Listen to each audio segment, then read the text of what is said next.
WhatsApp हमारे रोजमर्रा की जिंदगी का लगभग हिस्सा सा बन गया है। इस डिजिटल दौर में हमारा कोई दिन ऐसा नहीं होता होगा जब हम व्हाट्सएप का यूज ना करें। व्हाट्सएप के जरिए जहां हम मैसेज, फोटो, वीडियो और स्टेटस स्टोरी और तमाम चीजें शेयर करते रहते हैं, उसी व्हाट्सएप के हाथों में हमारी कई निजी जानकारियां भी होती हैं।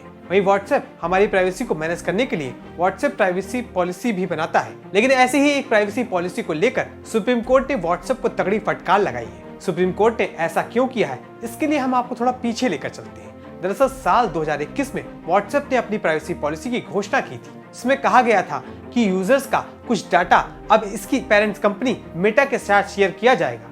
ये पॉलिसी स्वीकार करना शुरू में सभी के लिए अनिवार्य कर दिया गया था और कहा गया था कि ऐसा ना करने की स्थिति में यूजर को व्हाट्सएप इस्तेमाल करने का विकल्प नहीं मिलेगा। इसको लेकर एक बड़ा विवाद हो गया था और व्हाट्सएप की नई प्राइवेसी पॉलिसी को लेकर तमाम सवाल खड़े होने लगे थे, जिसके बाद ये मामला सुप्रीम कोर्ट तक जा पहुंचा, जहां व्हाट्सएप और फेसबुक के खिलाफ एक याचिका दायर की गई थी, जिसमें कहा गया था व्हाट्सएप और उसकी मूल कंपनी फेसबुक के बीच यूजर के कॉल, फोटो, मैसेज, वीडियो और डॉक्यूमेंट को उपलब्ध कराना सही नहीं है। इससे लोगों की निजता और बोलने की आजादी का उल्लंघन हो रहा है।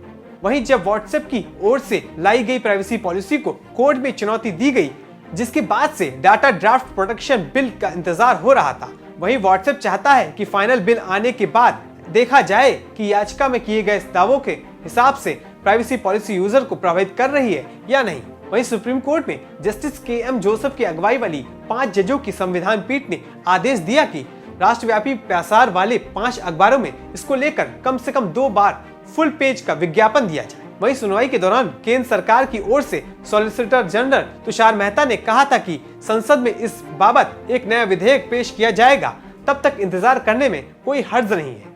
वहीं justice K M. Joseph, justice Ajay Rastogi, justice Aniruddha Bose, justice Hrishikesh Rai, justice C T. Ravi Kumar की पीठ के समक्ष सुनवाई के दौरान व्हाट्सएप ने कोर्ट को बताया था कि वो व्हाट्सएप के कौन से मोबाइल नंबर व्हाट्सएप में कब रजिस्टर्ड हुए और किस तरह का मोबाइल ऐप वो ऑपरेट करते हैं, इसकी जानकारी साझा की जाती है। इसके अलावा वो और कोई जानकारी साझा नहीं करते। वैसे 5 साल पहले 2018 में हुई सुनवाई में सुप्रीम कोर्ट ने फेसबुक और व्हाट्सएप से पूछा था कि वो क्या क्या जानकारियां आपस में तीसरे पक्ष से साझा करते हैं। पिछली सुनवाई के दौरान सुप्रीम कोर्ट में केंद्र सरकार ने कहा था कि 31 जुलाई को उन्होंने श्री कृष्णा कमेटी बनाई है।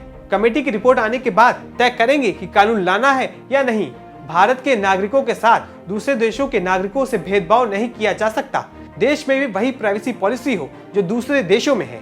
इस मामले में न्यायिक हस्तक्षेप की जरूरत नहीं है, जबकि विधायिका के हस्तक्षेप की जरूरत है। वहीं निजता के अधिकार को मौलिक अधिकार बताने के 9 जजों की संविधान पीठ के फैसले के बाद व्हाट्सएप का डेटा फेसबुक को शेयर करने के खिलाफ दाखिल याचिका पर 5 जजों की संविधान पीठ में सुनवाई हुई थी। इसमें पहले हुई सुनवाई में सुप्रीम कोर्ट के सामने केंद्र सरकार ने निजी कंपनी के लोगों के पर्सनल डेटा शेयर करने का विरोध किया था।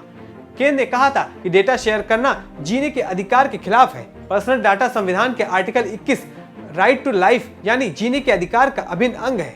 वहीं टेलीकॉम कंपनियां या सोशल नेटवर्किंग कंपनियां आसानी से किसी उपभोक्ता का डेटा तीसरे पक्ष को शेयर नहीं कर सकती हैं, और अगर कंपनियां उपभोक्ता के करार का उल्लंघन करती हैं तो सरकार को दखल देना होगा और कानून बनाना होगा। दरअसल सुप्रीम कोर्ट में दाखिल याचिका में कहा गया कि ये निजता के अधिकार का उल्लंघन करता है। वहीं जनवरी 2018 में व्हाट्सएप के डेटा को फेसबुक से जोड़ने के मामले में निजी डेटा और निजता के लिए दायर याचिका की सुनवाई करते हुए सुप्रीम कोर्ट ने केंद्र, ट्राई, व्हाट्सएप और फेसबुक को नोटिस जारी कर 2 हफ्ते में जवाब मांगा था।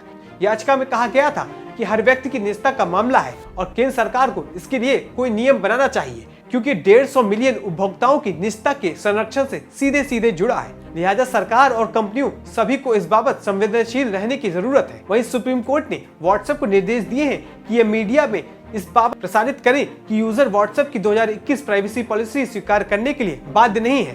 कोर्ट ने मैसेजिंग प्लेटफॉर्म से यूजर तक यह बात पहुंचाने के लिए कहा है कि नए डाटा सुरक्षा से जुड़े नियम लागू होने से पहले बिना प्राइवेसी पॉलिसी स्वीकार किए उन्हें पहले की तरह सभी चैटिंग फंक्शंस मिलते रहे। इस खबर में बस इतना ही। देश और दुनिया की तमाम खबरों के लिए सब्सक्राइब करें 4 PM न्यूज नेटवर्क को।